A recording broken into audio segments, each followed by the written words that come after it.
Yesterday we looked on the graphing calculator at how absolute value functions look, how they move around when you stick some numbers into this equation. So today we're going to look at the graph of y equals a times the absolute value of x minus h plus k. First of all, the characteristics.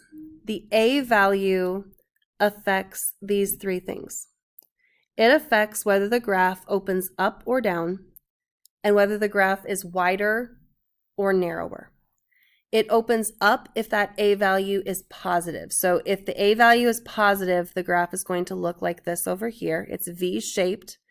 It's going to be wider if that a value is something like 1/2 or 1/4. That a value is basically the slope of the right side of this graph, and the left side is a reflection of that. So if that a value is 1, we go up 1, out 1, up 1, out 1. If that a value is 1/2, we go up 1, out 2, up 1, out 2, and that's going to make a wider graph. It's narrower if that a value is bigger than 1, like 2, 3, or 4. If our a value was 4, we would go up 4, and then out 1, and then up 4, and then out 1, to make a really skinny looking V-shaped graph. So that a value is going to tell us how wide or how skinny that graph is going to be. Let's start with number 6. Oh, vertex, sorry. H and K affect our vertex. H is how the graph moves left or right. K is how the graph moves up or down. Left or right is backwards, so minus H actually means right, and K is normal, so plus K means up. So for each of these, we're going to think about the vertex, think about whether it opens up or down, and we're going to think about the slope. I know it's not really the slope, but we're going to talk about the a value and kind of think of it as the slope of the absolute value function.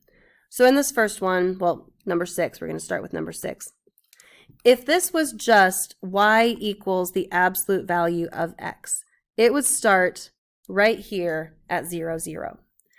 But this minus 1 is going to move the graph right 1 unit, and the minus 1 outside of the absolute value bars are going to move the graph down 1.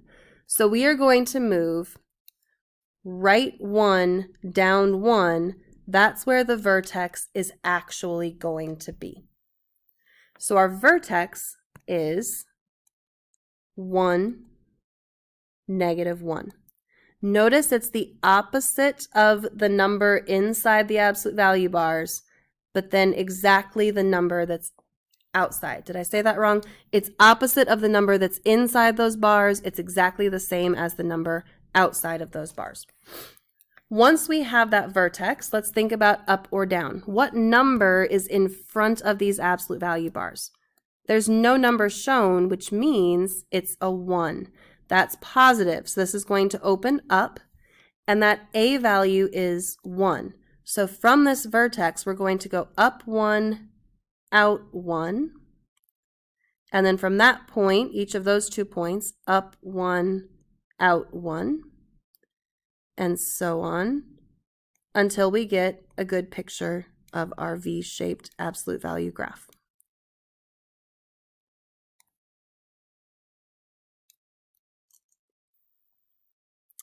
Okay, let's try number 5 next. First, let's talk about the vertex. The plus 2 means that this graph is going to move left 2. The plus 3 tells us this graph is going to move up 3. So the vertex will be left 2, up 3. Notice the number, the x value, is the opposite of what you see in the bars. The number outside of the bars is exactly the same. This time, there's a negative in front. That's going to make the graph open down. What is that a value? That a value is really a -1. So first, let's plot the vertex. -2, +3.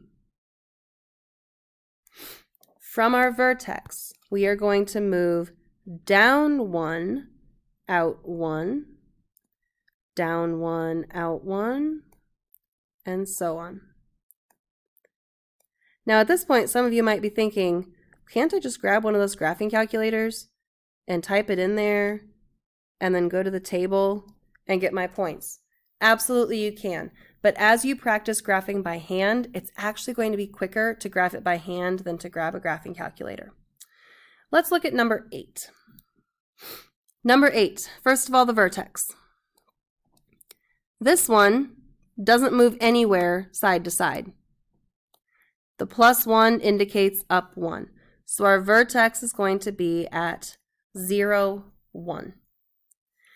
It is a negative number in front, so we are going to open down. And that A value, which is kind of like our slope, is -2/3. So from this vertex, we are going to move down 2, out 3. Down 2, out 3. From that point, down 2, out 3.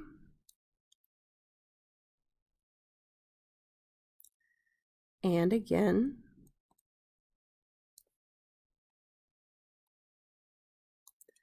And that gives us a good picture of our V-shaped absolute value. I'm going to change it up on number 7 a little bit. I would like you instead to graph y equals 2 times the absolute value of x minus 1 minus 4. Try this one on your own, so pause the video, try this in your notes. When you think you have it perfect, play the video and check yourself.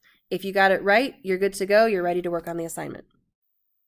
Pause the video, pause the video, pause the video.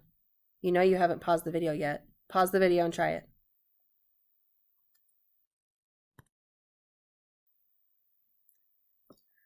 Okay, the vertex will be at +1, -4.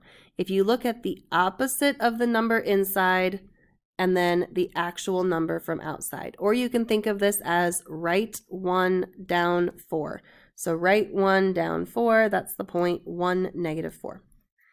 This is going to open up because 2 is a positive number. The A value specifically is 2, so it's kind of like we have a slope of 2. So from this vertex, I'll go up 2, out 1. And then from those points, up 2, out 1. And so on.